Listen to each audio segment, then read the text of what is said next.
Hello दोस्तों, नमस्ते। कैसे हैं आप सभी लोग। मैं सुनील कुमार स्वागत करता हूं आपके अपने चैनल क्रैकर जीएस एकेडमी में। दोस्तों, मैं यहां आज फिर एक नए टॉपिक के साथ आया हूं और टॉपिक जो हमारा चल रहा था दोस्तों, यानी एक नए व्यक्तित्व को पढ़ेंगे। टॉपिक तो दोस्तों हम लोग हिस्ट्री की पढ़ाई कर रहे हैं, ठीक है।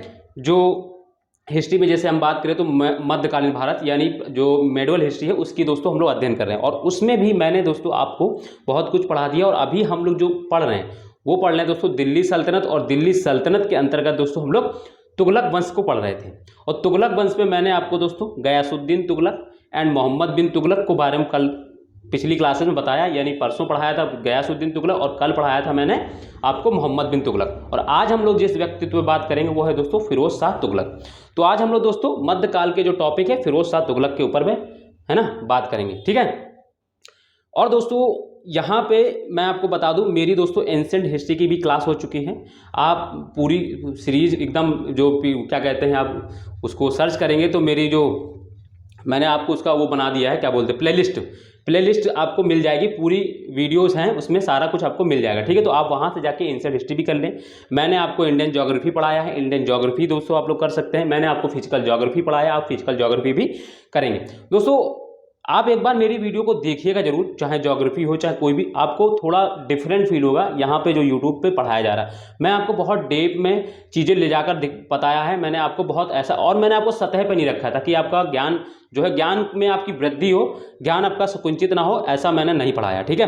तो इस तरीके से मैंने आपको कराया। तो आपसे मेरा निवेदन यही रहेगा कि आप दोस्तों उनको भी जाके देखें जो, और हाँ ये तो चल रही है, आप इसको भी देखते रहें। और जो मेडुअल हिस्ट्री में ही जो पीछे के जो टॉपिक छूट गए आप लोगों के, जो भी नए हैं उनको क्या करना है दोस्तों, वो पीछे के टॉपिक भी साथ साथ देखते रहें, ताकि क्या होगा कि आप जल्दी से मेडुअल हिस्ट्री को कवर कर पाएंगे। और पूरा मैंने एक एक चीज़ को पढ़ाया है दोस्तों मेडुअल हिस्ट्री में। जितना डिटेल से मैं पढ़ा रहा हूँ दोस्तों उतना शायद ही कोई पढ़ाएगा। मैंने बहुत डिटेल से मैं चीज़ों को, और मैं जब तक मेरा एक वो रहा है, मैंने जैसे मैंने प्रॉमिस किया था कि मैं जब इंडियन ज्योग्राफी मैंने शुरू की थी तो मैंने प्रॉमिस किया था कि मैं पूरा इंडियन ज्योग्राफी खत्म करूँगा। तो मैंने पूरी इंडियन ज्योग्राफी दोस्तों 84 क्लासेस में खत्म की है, ठीक है। तो आप सोच सकते हैं कितना डिटेल में पढ़ाया। और इसी तरह जैसे मैंने एंशिएंट हिस्ट्री शुरू किया तो मैंने पूरा एक एक चीज़ एंशिएंट हिस्ट्री में पढ़ाया। अब मैं मेडुअल मैंने पढ़ा रहा हूँ, तो अब मेडुअल जब तक खत्म नहीं हो जाएगी तब तक कोई दूसरा चीज़ें सेक्शन नहीं आएगा, ठीक है।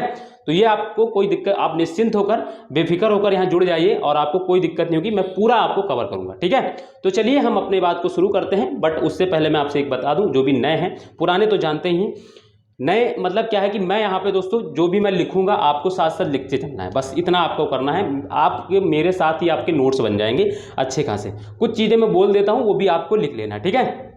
तो चलिए हम आपको अब बात करते हैं शुरू। हम बात करते हैं दोस्तों, मैंने बताया कि आज हम लोग जिस व्यक्ति से बात करेंगे वो है दोस्तों मोहम्मद, सॉरी दोस्तों, फिरोज शाह तुगलक, है ना। मोहम्मद बिन तुगलक तो कल पढ़ ही चुके हैं। फिरोज शाह तुगलक, ठीक है दोस्तों। तो ये चीज़ें हम इसको इसमें पढ़ेंगे, ठीक है। एक सेकंड में बस थोड़ा सा मुझे, हाँ बस कोई दिक्कत नहीं, चलिए। तो हम लोग फिरोज शाह तुगलक को पढ़ेंगे। तो जैसा कि मैं आपको पीछे क्लासेस में बताते आया हूं कि पहले जो हम जिसको पढ़ते हैं, जिस चीज़ को पढ़ते हैं, पहले हमें क्या करना चाहिए, उसका एक स्ट्रक्चर बनाना चाहिए। यानी उसमें क्या क्या पॉइंट्स हैं, क्या क्या उसके बारे में पढ़ना है, पहले उसका हम लोग एक स्ट्रक्चर बना लें और फिर इसको एक एक करके हम लोग पढ़ते चलेंगे, ठीक है। तो चलिए हम बताते हैं कि दोस्तों फिरोज शाह तुगलक में हमें क्या क्या पढ़ना है। तो पहला हमको पता होना चाहिए कि इसका टाइम पीरियड यानी इसका काल क्या है। पहली चीज़ तो हमें ये पता, आप भी मेरे साथ साथ स्ट्रक्चर बनाते चले, ठीक है।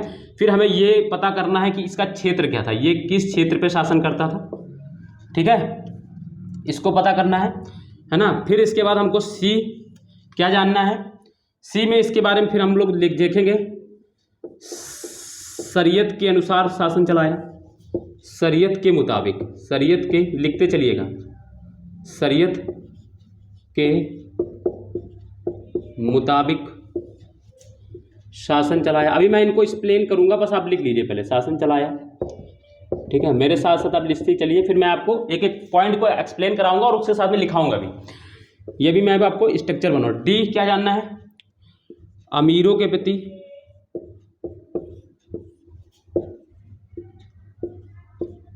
कि कैसी नीति अपनाया, नीति अपनाया, इसके बारे में ये भी पढ़ना है। ई हिंदुओं के प्रति कैसी नीति अपनाया, ये पढ़ना है। हिंदुओं के प्रति कैसी नीति अपनाया, ये पढ़ना है। ये सारे क्वेश्चन के शब्द हैं। कैसी नीति अपनाया, ये दीजिए हमको देखना है इसमें, ठीक है दोस्तों। फिर इसके बाद हमें इसके बारे में और क्या देखना है, एफ पॉइंट में। फिर हिंदुओं के प्रति हो गई, ठीक है।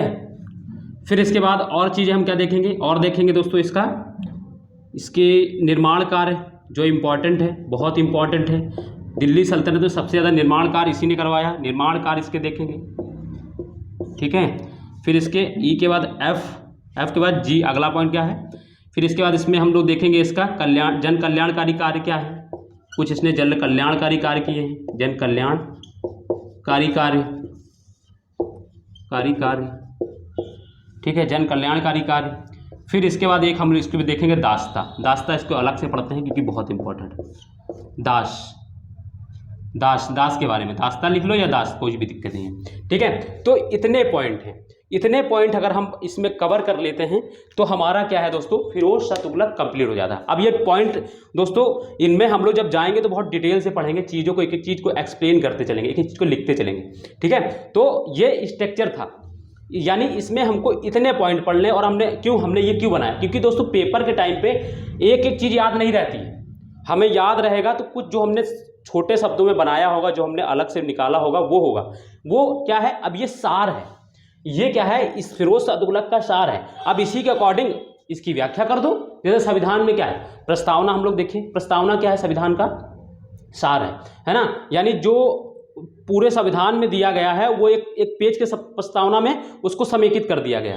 तो इसी तरीके से मैंने क्या किया, फिरोज शाह तुगलक के बारे में जो हमको पढ़ना है उसको हमने पूरा क्या कर दिया, एक ही पेज में, यानी एक ही स्लाइड में मैंने पूरा उसको कर दिया। अब इसके अकॉर्डिंग हम लोग चीज़ें करते चलेंगे, ठीक है। तो अब हम दोस्तों, अब आप लोग हेडिंग डालेंगे दोस्तों काल में क्या रहेगा, तो आपको मैं बता दूं उसका टाइम पीरियड, मतलब इसका टाइम पीरियड ये कितने तक वर्षों तक। तो दोस्तों ये जो है, जो मोहम्मद बिन तुगलक का क्या था दोस्तों, ये भाई था, ठीक है। तो इसके बारे में याद रखना है कि ये कब से कब तक शासन किया। तो दोस्तों 1351 में जब मोहम्मद बिन तुगलक की डेथ हुई, उससे लेकर 1351 ईस्वी से लेकर, अब आप लोग काल के हेडिंग डालिएगा काल और फिर लिखते चलिएगा, से लेकर कहाँ तक दोस्तों, 1388 ईस्वी तक। तो ये लगभग 37 वर्षों तक, मैं अगर लिख दूँ इसमें, मैं इसमें आगे ही ऐसे करके ईस्वी तक, ठीक है, लगभग 37 वर्ष, ठीक है, लगभग 37 वर्ष, ठीक है। तो ये चीज़ हो गई। तो इसका ये टाइम पीरियड है, बात हो गई समझ में। क्षेत्र की बात करें, यानी किस क्षेत्र पे रूल किया, तो मैं बता दूं दोस्तों, प्रत्यक्ष जो क्या कहते हैं दक्षिण, जो बिंद के दक्षिण वाला इलाका था, वो तो मोहम्मद बिन तुगलक के काल में ही उसके हाथ से निकल गया था। वहाँ पे दो बड़े साम्राज्य बन गए थे, एक दोस्तों बहमिनी और दूसरा विजयनगर साम्राज्य, यानी बचा उत्तर का क्षेत्र। यानी उत्तर में कौन कौन से क्षेत्र उसके अंडर में था, तो संपूर्ण उत्तर भारत। अब इसमें क्या क्या नहीं शामिल था उत्तर भारत में, तो माइनस करके लिखना है। माइनस करके क्या लिखना है, मैं अलग डिफरेंट पेन से लिखूंगा ताकि आपको और दिक्कत क्लियरली चीज़ें पता चले। माइनस करके लिखना है कि माइनस मतलब उत्तर भारत में ये चीज़ें नहीं थी। माइनस करके लिखेंगे आप कश्मीर इसके शासन के अंदर नहीं आता था। माइनस करके लिखेंगे उड़ीसा, और माइनस करके लिखेंगे असम।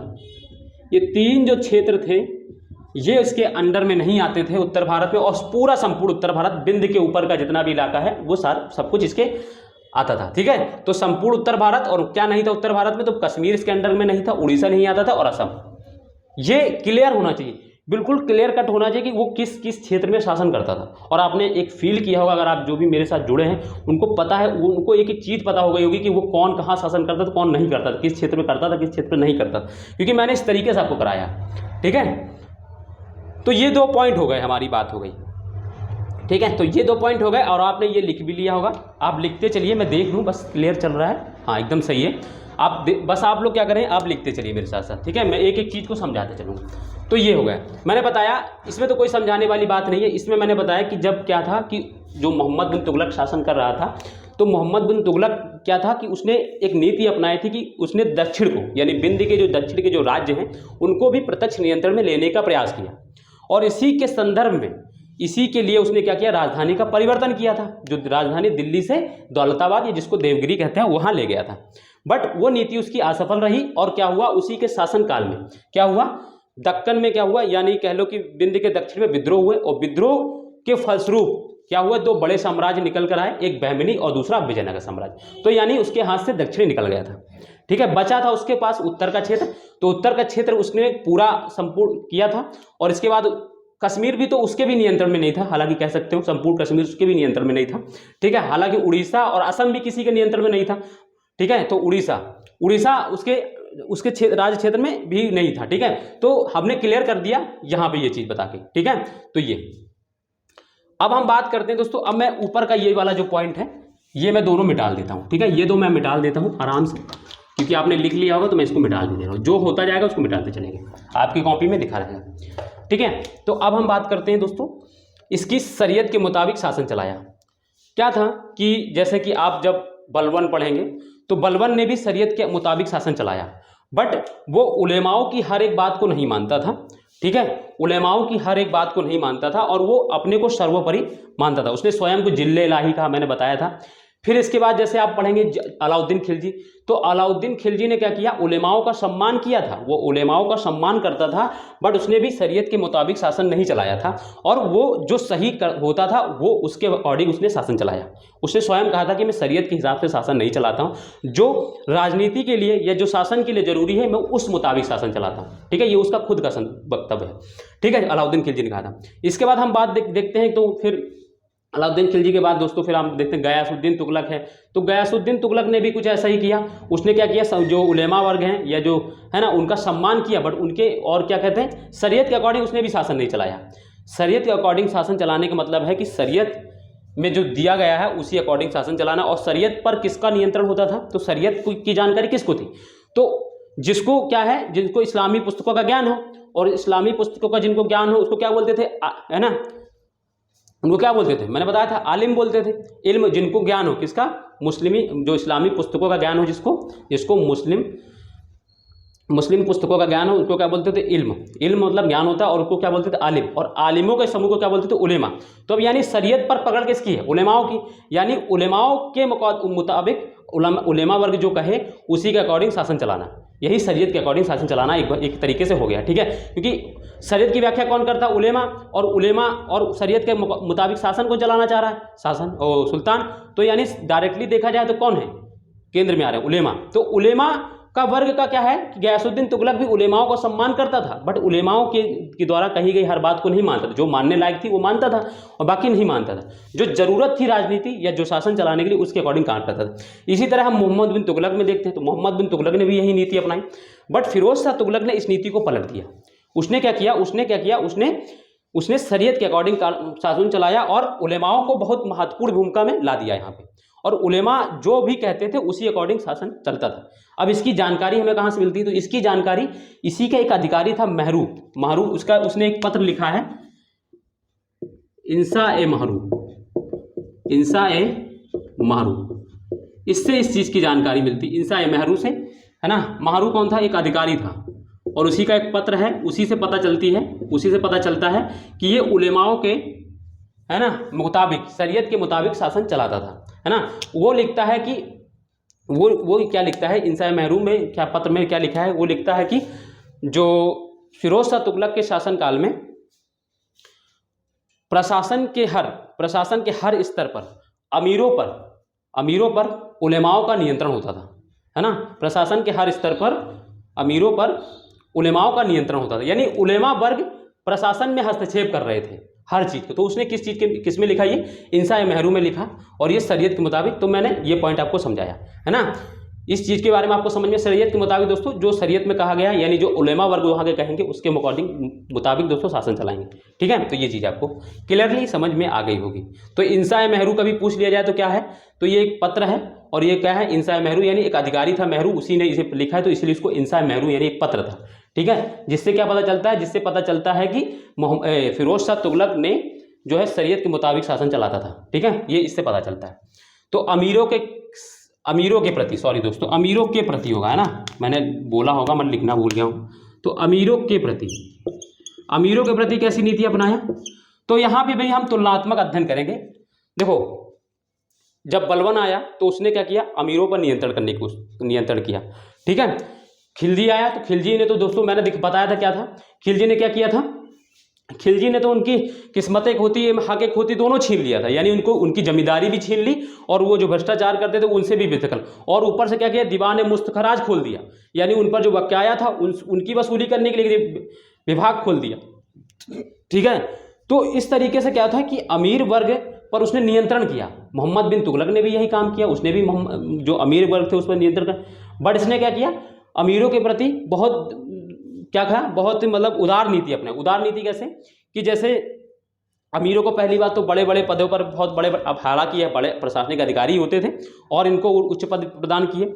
दूसरी चीज़ क्या होता था कि इनको जैसे कि हम जैसे बलबन पढ़ते हैं तो बलबन क्या था कि जब जैसे उसने अपने सेनापति को बंगाल के दमन के लिए भेजा था तो वो क्या हुआ था, असफल हो गया था, तो उसने क्या कर दिया, जो उसका सेनापति थे उसको मरवा दिया था। वो अमीर वर्ग से ही आते थे सेनापति, बट इसने क्या किया, जैसे क्या होता था, जैसे ये युद्ध में जाते थे और युद्ध में मान लो ये हार जाते थे और जो अमीर वर्ग है वो भाग जाते थे युद्ध छोड़कर, तो उनको मारता नहीं था, है ना, मारता नहीं था, उनको छोटा मोटा कोई दंड देकर उनको क्षमा कर देता था, ठीक है। तो इस तरीके से उसने अमीरों के प्रति नीति अपनाई। और क्या किया उसने क्या किया, इनको पेंशन देने के लिए उसने क्या किया, एक विभाग खोला। कौन सा विभाग है, तो पेंशन देने के लिए इसने क्या किया, एक विभाग खोला। कौन सा विभाग है, दीवान इस्तेकाक, दीवान ए इस्तेकाक, दीवान इस्तेहकाक, है ना, दीवान इस्तेहकाक नामक एक विभाग खोला। ये क्या था, ये पेंशन विभाग था दोस्तों। ये क्या था, ये पेंशन विभाग था। अमीरों को पेंशन देने के लिए उसने एक पेंशन विभाग भी खोल दिया, ठीक है। तो इस तरीके से उसने अमीरों के प्रति क्या किया, उदार नीति अपनाई, ठीक है। आपसे यही पूछेगा कि दीवान इस्तेहकाक क्या है, तो याद रखना ये क्या है, दीवान इस्तेहकाक, तो ये पेंशन विभाग है, ठीक है। तो मैं ये वाला भी पॉइंट मिटाल दे रहा हूँ, अमीरों के प्रति भी नीति समझ में आ गई, ये भी नीति समझ में आ गई, ये दोनों पॉइंट मैं मिटाल रहा हूँ, ठीक है। मैं मिटालता चलूँगा और आपका कंप्लीट होता चला जाएगा। तो ये हो गया। अब क्या पढ़ना हमें, हिंदुओं के प्रति कैसी नीति अपनाएं। तो दोस्तों ये हिंदुओं के प्रति इसने क्या है, भेदभावकारी नीति अपनाई, ठीक है। भेदभावकारी नीति का मतलब क्या है, जैसे मोहम्मद बिन तुगलक ने क्या किया था, हिंदुओं को अपनी प्रशासन में शामिल किया था, है ना, उसको उनको पद दिया था प्रशासन, जो उसने क्या किया था, जो भी प्रशासनिक करने जो योग्य थे प्रशासन में आने के लिए उनको उसने क्या किया था, प्रशासन में शामिल किया था, बट इसने क्या किया, इसने हिंदुओं को प्रशासन में शामिल कर नहीं किया, ठीक है। एक तो ये नीति अपनाई। दूसरा क्या किया, इसने जो है ब्राह्मणों पर भी कर जजिया लिया, ब्राह्मणों से भी जजिया लिया। ये याद रखना है, फिरोज शाह तुगलक ब्राह्मणों से जजिया लेने वाला पहला सुल्तान था, है ना। पहली बार ब्राह्मणों पर जजिया इसी ने लगाया था, ये याद रखना है, ये याद रखना है, लिख लेना है। इसी में क्या है, इसी में लिख लेना है, पहली बार ब्राह्मणों पर जजिया इसी ने लगाया था, इसी ने लगाया था। पहली बार ब्राह्मणों पर जजिया इसी ने लगाया था। ब्राह्मणों से, देखो मैं बता दूं, जजिया किनसे नहीं लिया जाता था। जजिया जब से भारत में जो मुस्लिम सत्ता स्थापित हुई तब से जजिया लिया जा रहा था। पहली बार जो जजिया का जो समाप्ति किसने की थी, तो अलाउद्दीन बहमन शाह ने की थी, जो बहमनी साम्राज्य था। फिर दूसरा किसने की थी, फिर दूसरी बार उसने जैनुल आबदीन जो कश्मीर का शासक, उसने भी अपने शासनकाल में जजिया नहीं लिया, और फिर अकबर ने भी जजिया की समाप्ति की। तो इस तरीके से हम देखेंगे बाद में। बट ये क्या था, इस जजिया लिया जाता था, बट किससे, जजिया देखो लिया जाता था किससे, जो गैर मुस्लिम होते थे, यानी जो जिम्मी होते थे, जो गैर मुस्लिम थे उनको जिम्मी कहते थे मुस्लिम लोग, और उन्हीं से जजिया लिया जाता था। अब गैर मुस्लिम में कोई भी हो सकता है, ठीक है, तो वो हिंदू भी हो सकता है, वो पारसी भी हो सकता है, वो सब है ना, ठीक है। तो उनसे क्या लिया, जजिया लिया। बट उस समय जो इससे पहले जो थे वो, और किससे ये जजिया लिया जाता था, बट जजिया मालूम किन से नहीं लिया जाता, जैसे महिला हैं, महिलाओं से जजिया नहीं लिया जाता था, छोटे बच्चे हैं उनसे जजिया नहीं लिया जाता था, जो वृद्ध लोग हैं उनसे जजिया नहीं लिया जाता था, ठीक है। और जो क्या कहते हैं विकलांग अक्षम लोग थे उनसे जजिया नहीं लिया जाता था, ब्राह्मणों से जजिया नहीं लिया जाता था, बट इसने क्या किया, इसने पहली बार ब्राह्मणों से भी जजिया लेना शुरू कर दिया। तो इसने हिंदुओं के प्रति भेदभाव वाली नीति में हमने बता दिया, जैसे प्रशासन में इसने नहीं शामिल किया, ब्राह्मणों के से भी जजिया लिया, और भी इसने कई सारे कार्य किए। ठीक है, क्योंकि शरीयत के मुताबिक शासन चलाना ही दोस्तों हिंदुओं के प्रति बहुत बड़ा भेदभाव है। शरीयत के मुताबिक ही शासन चलाना हिंदुओं के प्रति बहुत बड़ा भेदभाव, क्योंकि शरीयत में बहुत सारी ऐसी बातें हैं जो हो सकता है कि वो प्रशासन के लिए उस तरीके से सुटेबल ना हो, क्योंकि शरीयत का मतलब है वो मुस्लिमी जो मुस्लिम लोग थे उन्हीं के डोमिनेंट में लिखा गई पुस्तक है, मान लीजिए। ठीक है, हालांकि माना जाता है कि अल्लाह पैगंबर ने लिखा है उसमें सारी चीज़ें, अब जो भी है, बट भाई उसका विचारधारा क्या है, मुस्लिमों के प्रति जैसी भी नीति रही, अब जैसे है ना, तो वो सारी चीज़ें हैं। तो इसीलिए तो बात अब इसको समझ में आ गई होगी। तो हिंदुओं के प्रति कैसी नीति अपनाया, ये चीज़ भी आ गई। इसमें ज़्यादा डिटेल में नहीं जाना है, चीज़ों को समझना है बस खाली। ठीक है, तो ये चीज़ आ गई, ये भी समझ में आ गई। अब हम बात दोस्तों करेंगे निर्माण कार्य। निर्माण कार्य दोस्तों बहुत इंपॉर्टेंट है। तो निर्माण कार्य को मैं ऊपर हेडिंग डाल रहा हूँ, ऊपर हेडिंग डाल रहा हूँ निर्माण कार्य, एफ हेडिंग है दोस्तों हमारी निर्माण कार्य, ये बहुत इंपॉर्टेंट है, इससे क्वेश्चन पूछा जाएगा। ठीक है, निर्माण कार्य, इसमें कई चीज़ें हमको पढ़ना है ना। इसमें पॉइंट लिखना है, पहली चीज़ तो इसमें लिखना है कि दिल्ली सल्तनत में सबसे ज़्यादा निर्माण कार्य इसी ने करवाया था। दिल्ली सल्तनत में, दिल्ली सल्तनत में सबसे ज़्यादा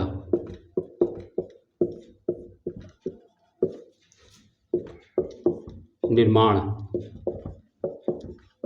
का कार्य, निर्माण का कार्य इसी ने करवाया था।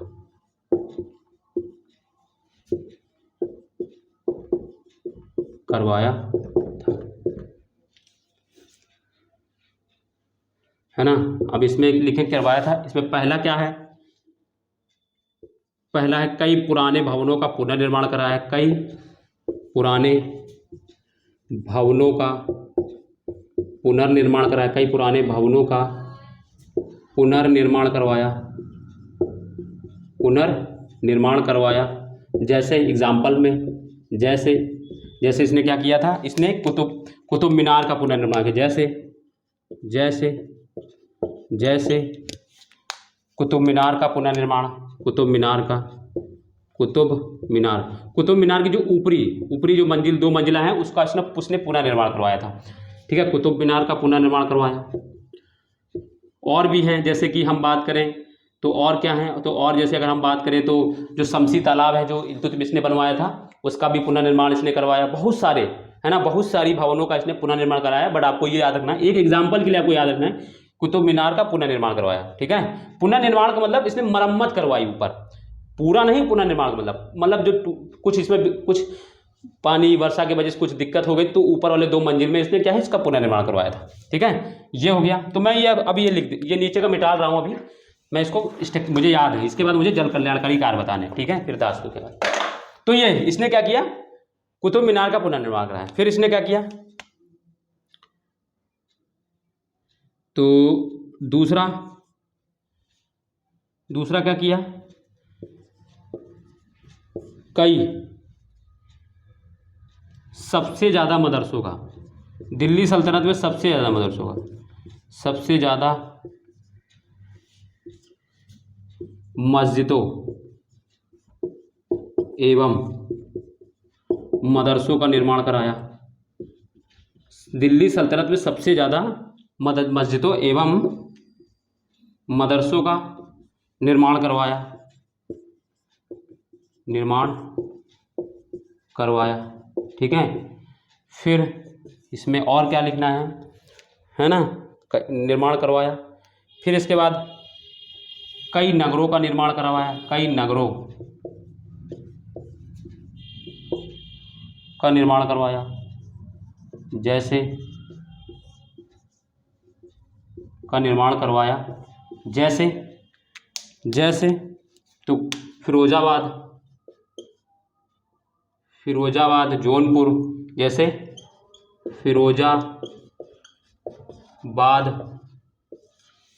जौनपुर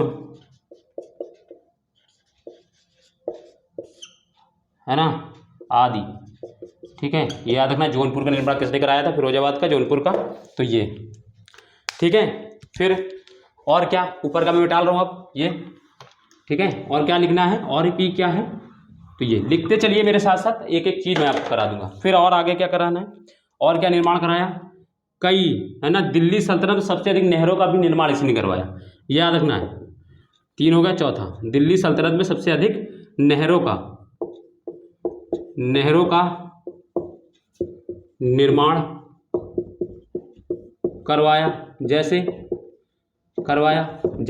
मैं कह रहा हूँ, पूरी क्लास देख डालिएगा यूट्यूब पे, कोई बता दे इस तरीके के, मैं एक एग्जाम्पल, जैसे उलूग खानी नहर का नाम है ये, उलूग खानी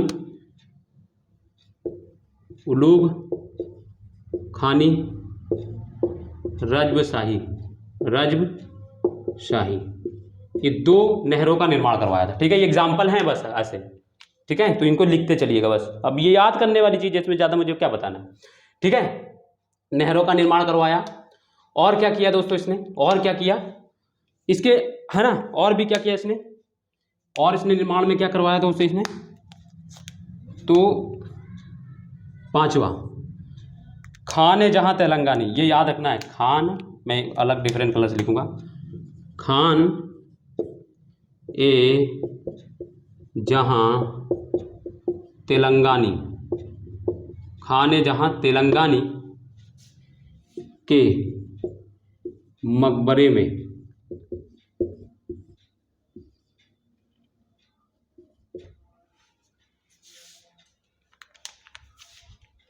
नीचे में डाल रहा हूँ। ठीक है, ये लिख लिया होगा, मैं नीचे में डाल दे रहा हूँ सारा, कि मकबरे, खाने जहां तेलंगानी के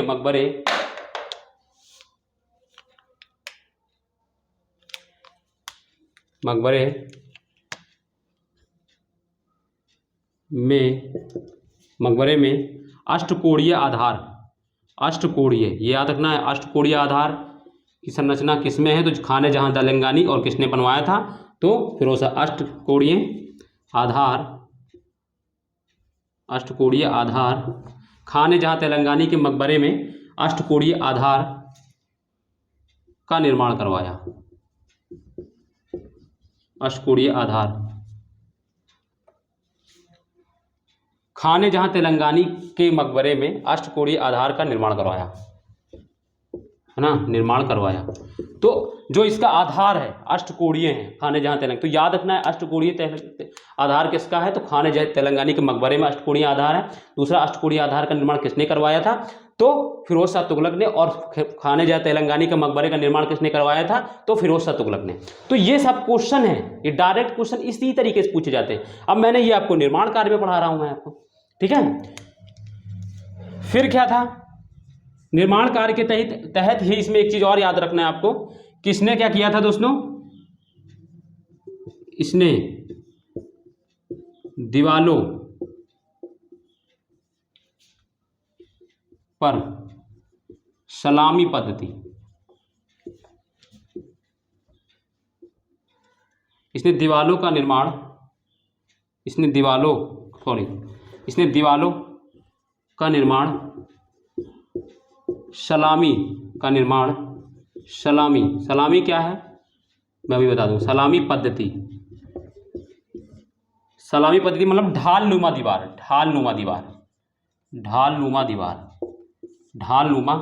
दीवार, इसने दीवालों का निर्माण सलामी पद्धति में करवाया। ये सब चीजें बहुत इंपॉर्टेंट पूछा जाएगा कि सलामी पद्धति क्या है, तो ढालनुमा दीवार है। सलामी पद्धति का निर्माण किसने करवाया था, तो ये किसने है, फिरोज शाह तुगलक के, है ना, करवाया था। तो ये इसके निर्माण कार्य से संबंधित चीजें हैं। आपको अगर इतना निर्माण कार्य के बारे में पता है, सफिशियंट है। आप एक 150 वर्डों का सब क्वेश्चन यूपीपीसीएस में 150 शब्दों का क्वेश्चन आता है कि फिरोज शाह तुगलक के निर्माण कार्यों के बारे में चर्चा करें, तो आराम से आप इसको एक्सप्लेन करके लिख सकते हैं। मैंने तो आपको पॉइंट में लिखा है, बट आप उसको एक्सप्लेन कर सकते हैं। ठीक है, तो ये बड़े आराम से कर सकते हैं। तो ये दोस्तों क्या है, इसके निर्माण कार्य, है ना। समझ में आ रहा है ना दोस्तों, किस तरीके से पढ़ाई करनी होती है, किस तरीके से क्या है। ठीक है, तो चलिए हम अब आगे चलते हैं, क्योंकि दोस्तों देखो, अब मुझे चीजें खत्म करनी, तो हम लोग ज्यादा अपने को टाइम को बर्बाद नहीं करेंगे, अपने टाइम को यूटिलाइज करना है, ठीक है। वो मज़े मस्करी वाला काम नहीं है यहाँ पे, बस थोड़ा सा पढ़ते रहिए, चीज़ें आपको अच्छी लगेंगी। बाद अब हम आते हैं दोस्तों, अब क्या है इसके जन कल्याणकारी कार्य, बहुत इंपॉर्टेंट है वो भी। जन कल्याणकारी कार्य, जन कल्याण, इससे क्वेश्चन पूछा जाता है, जन कल्याणकारी कार्य। जन कल्याणकारी कार्य क्या थे? तो इसमें दोस्तों आपको पहला पता होना चाहिए कि पहले इसने शिक्षा के मतलब संबंध में क्या किया इसने, तो ये याद रखना है, सबसे अधिक मदरसों का निर्माण कराया। अब शिक्षा का केंद्र क्या था उस समय? मदरसे ही थे, है ना, मदरसे ही थे। तो इसने क्या किया? सबसे अधिक मदरसों का निर्माण कराया, बस इतना, सबसे अधिक मदरसों का निर्माण कराया। कब? दिल्ली सल्तनत में, याद रखना है, मदरसों का निर्माण करवाया, का निर्माण करवाया, है ना। ये हो गया दिल्ली, ये तो शिक्षा में हो गया। दूसरा क्या था? स्वास्थ्य संबंधी जन कल्याणकारी क्या थे, क्या कार्य थे? स्वास्थ्य में क्या किया है? तो स्वास्थ्य के संबंध में इसने एक विभाग खोला है, दारुल उल सफा, दीवान ए दारुल सफा, सॉरी, दीवान ए दारुल सफा, दारुल सफा का निर्माण कराया, दीवान ए दारुल सफा का निर्माण कराया। ये क्या था?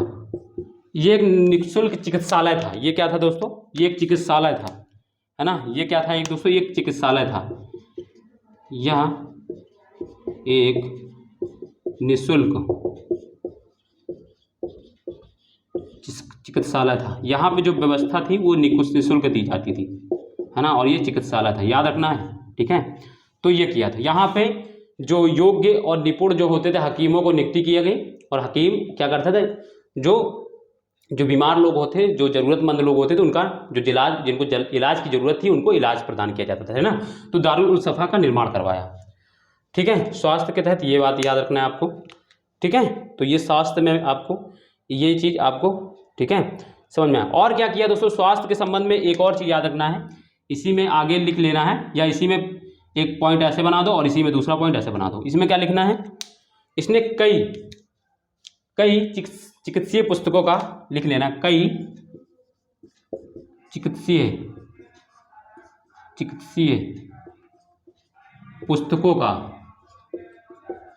पुस्तकों का फारसी भाषा में, इसने कई चिकित्सीय पुस्तकों का फारसी भाषा नहीं लिखना, इसने कई चिकित्सीय पुस्तकों का दलाई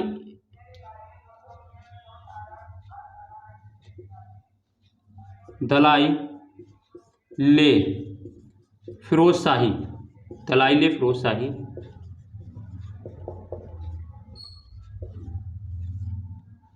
फिरोज शाही, इसने कई चिकित्सीय पुस्तकों का दलाइल फिरोज शाही में अनुवाद करवाया,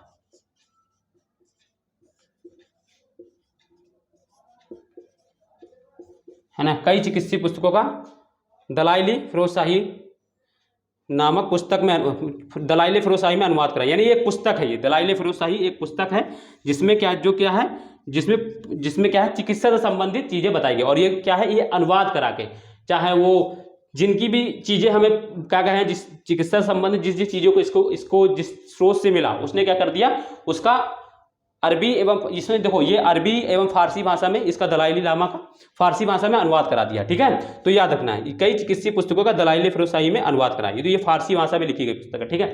तो याद रखना है ये। तो ये हो गया, स्वास्थ्य से संबंधित चीजें समझ में आ गई आपको, है ना। दीवान दारुल सफा याद रखना क्या है, होता है, तो ये चिकित्सालय था, याद रखना है आपको। यही पूछा जाएगा दीवान दारुल सफा क्या है, या आपसे पूछे दीवान दारुल सफा का गठन किसने किया था, निर्माण किसने करवाया था, ये भी पूछ सकता है। ये हो गया शिक्षा संबंधित, स्वास्थ्य संबंधित। और फिर इसने क्या किया दोस्तों? तो इसने दान भी इसने किया। दान से संबंधित क्या है? दीवान ए खैरात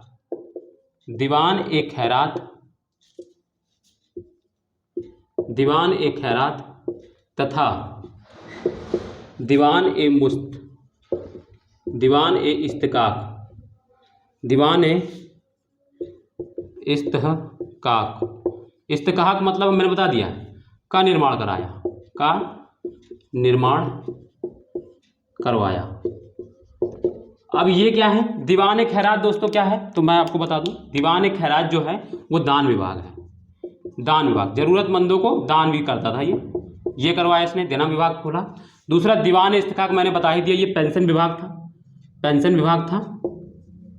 ठीक है, इसका उद्देश्य तो दोस्तों वैसे ज़्यादातर अमीरों को ही पेंशन देना था, बट ये लिख लो, कोई दिक्कत नहीं है, इसी में आ जाएगा निर्माण कार्य। ठीक है, तो ये पेंशन विभाग, बात समझ में आ गई है। ये सारी चीज़ें जैसे मैंने देखो, आप दीवान खैरात लिख लो और एरो बना के, जैसे मैंने यहाँ दीवान विभाग लिख दिया, आपको लिखने या आपको भी लिखना चाहिए कि दान विभाग है, इसका मतलब इस्तेहकाक का मतलब क्या है, पेंशन विभाग है। इस तरीके से होता है। ठीक है, फिर इसके बाद और क्या किया इसने, और क्या किया दोस्तों, तो और जन कल्याणकारी कार्य में ही दोस्तों इसने क्या किया, मोहम्मद बिन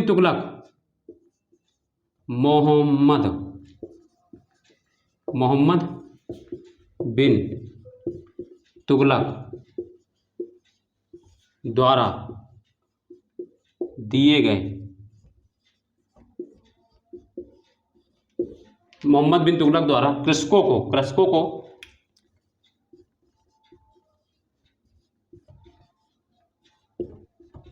दिए गए ऋण को इसने समाप्त कर दिया,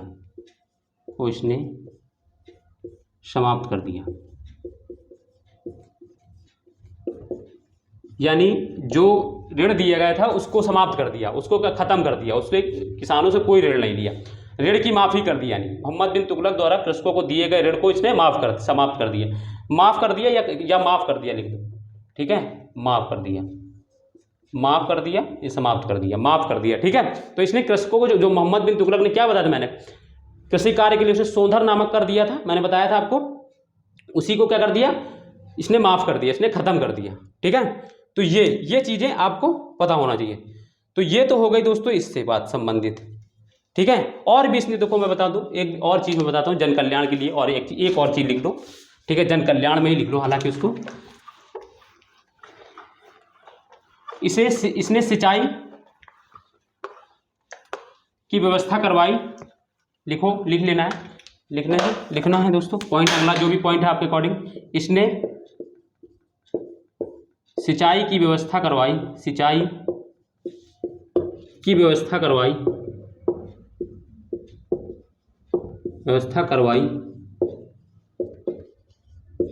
जिसके लिए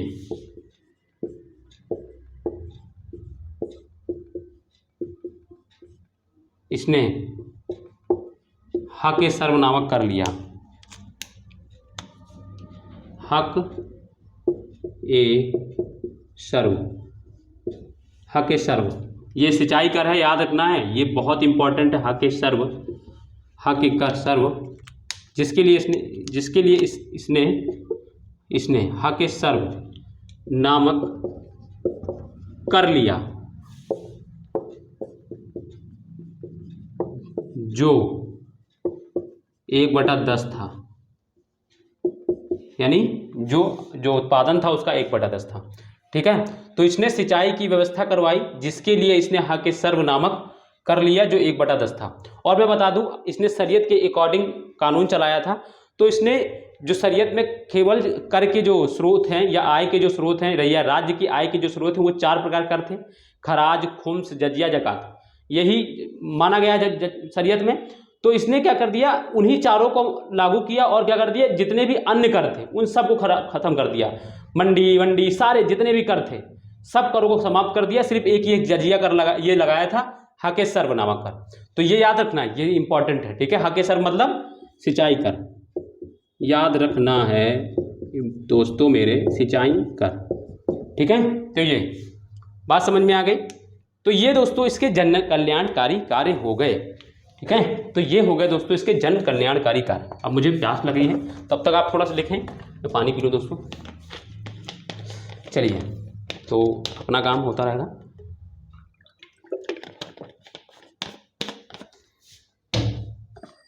तो सही है ना, तो ये हो गया। अब हम लोग दोस्तों इसकी एक चीज बची है, दास्ता। इससे संबंध में दास्ता बहुत इंपॉर्टेंट है क्वेश्चन, ठीक है।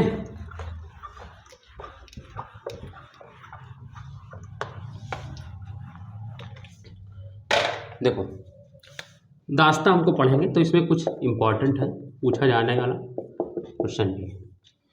बात यह है कि दोस्तों भारत में आबादी तो पहले से ही ज़्यादा थी, भारत में आबादी अच्छी थी तो जल्दी से दास मिल जाते थे हमें, दास बाजार लगता था और भी चीज़ें, ठीक है। और क्या था, दास, एक तो यहाँ की आबादी अच्छी थी, दूसरा ये था कि जो यहाँ की जो किसान थे वो जो भूमि थी उसके मालिक स्वयं किसान होते थे, यानी भूमि के मालिक स्वयं किसान होते थे। तो और बड़ा बड़ा जोत था, यहाँ पे जोत भी बहुत बड़े बड़े थे। तो उसके लिए क्या था कि हमें राज्य को क्या चाहिए था, राज्य को एक वर्क फोर्स चाहिए था, यानी आदमी काम करने वाला चाहिए था। तो इसने क्या किया दोस्तों, और इसने क्या करा था, इसने अपने काल में 36 कारखाने खोले थे, 1200 बागवान का निर्माण करवाया था। तो इन कार्यों के लिए क्या चाहिए था भाई, लोग चाहिए था। अब लोग या तो श्रमिक लाए, या तो श्रमिक यानी जो बाहर लोग हैं या जो डेली रूटीन पर आते हैं उनको आप रख लीजिए, है ना, या तो दास। दो ही ऑप्शन थे आपके पास, दो ऑप्शन थे उस समय, दास रख लीजिए आप अपने घर के कार्य या कृषि कार्य कराने के लिए, या तो आप डेली रूटीन पे काम करा लीजिए। तो इसने क्या किया कि इसने 36 कारखाने खुलवाए थे और 1200 बागानों का निर्माण करवाया था। तो अब इनके लिए क्या चाहिए भाई, 36 कारखाने हैं तो कारखाने में तो निपुण लोग काम करेंगे ना। तो इसने क्या किया, इसने क्या कर दिया, इसने जो दास थे, पहली बात तो उसने क्या किया कि दासों की आपूर्ति करने के लिए इसने क्या किया कि दासों के निर्यात पर प्रतिबंध लगा दी। इसने कहा कि दासों का अब निर्यात नहीं होगा, दासों के निर्यात पर प्रतिबंध लगा दिया। दूसरा काम क्या किया कि दासों को इसने की आपूर्ति के लिए इसने क्या किया, दासों और अपने कारखाने में लगाने के लिए इसने क्या किया, इसने दासों को, क्योंकि कारखाने में निपुण लोग काम कर सकते, तो उसने क्या किया, दासों को प्रशिक्षण भी दिया, दासों को प्रशिक्षण दिया, ठीक है, और दासों का निर्यात बंद कर दिया। ये सारे कार्य किए, ठीक है। और फिर क्या किया, दासों को प्रशिक्षण देने के लिए एक विभाग भी खोल दिया उसने, उसको क्या बोलते हैं, दीवाने बंदगान नामक एक विभाग खोला। दीवाने बंदगान, दीवान लिखते चल रहे हैं ना, हम बोल रहे हैं जो, दीवाने बंदगान नामक विभाग खोला। और इसने कुल 1,80,000, इसके पास कुल 1 लाख, 2.5 सैकड़ा हजार, 10,000 लाख, 1,80,000 दास थे, 1,80,000 दास थे इसके पास, ठीक है। तो कृषि कार्यों में लगाने के लिए भी दास चाहिए। उद्योग इसने 36 उद्योग खोले, कारखाने खोले, उसमें भी दास चाहिए। 1200 बागान लगवाए हैं, उसमें भी दास चाहिए, काम करने वाले श्रमिक चाहिए ना। तो उसके लिए इसने क्या किया, दासों को नियुक्त कर दिया, दास लिए, दासों को प्रशिक्षण दिया, है ना, दासों का निर्यात को प्रतिबंध लगा दिया ताकि दासों की आपूर्ति को कम न किया जाए, है ना। और क्या किया, और इसने और क्या किया, दासों समझो, एक क्या किया, दीवाने कोही नामक गठन का निर्माण किया। तो ये क्या किया इसने, तो ये याद रखना है। तो ये मैंने आपको वो चीज़ें बताई हैं, बट यहाँ पे आपको पीटी के लिए क्या लिखना है, इसके संदर्भ में क्या लिखना है, दीवाने बंदगान, दीवान ए बंदगान नामक विभाग बनाया।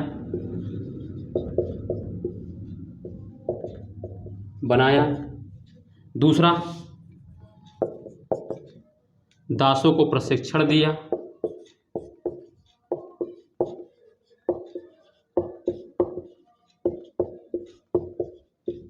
मैंने समझा दिया क्यों दिया।